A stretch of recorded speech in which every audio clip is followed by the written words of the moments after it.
Le premier film en 3D IMAX tourné en Russie sera finalement un film historique. Les Russes vont en effet pouvoir voir en grand la bataille de Stalingrad. Le tournage vient tout juste de se terminer. Le film d'un budget de 25 millions d'euros a été produit par Alexander Rodnyansky.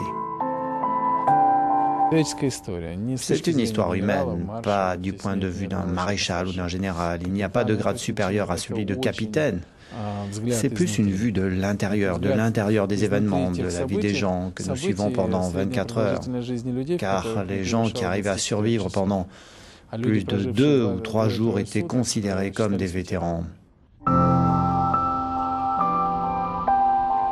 Le film a été réalisé par Fyodor Bondarchuk, notamment connu pour avoir dirigé le film La 9e compagnie qui porte sur la guerre des soviétiques en Afghanistan et qui est sorti en 2005. La découverte de la 3D lui a imposé une nouvelle façon de travailler. J'ai toujours monté différemment.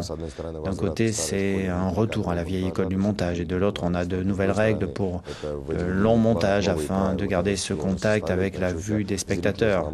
C'est tout un savoir qu'il faut acquérir. C'était vraiment très intéressant.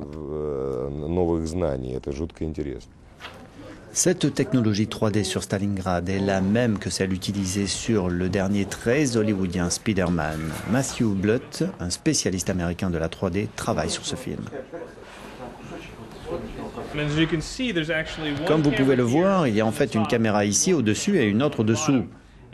Et ce qui se passe, c'est qu'une caméra est réfléchie dans le miroir derrière. En utilisant les deux caméras, on crée une séparation entre les deux qui produit un décalage, comme nos yeux quand ils regardent une image. Ce Stalingrad en 3D sortira sur les écrans IMAX en octobre prochain.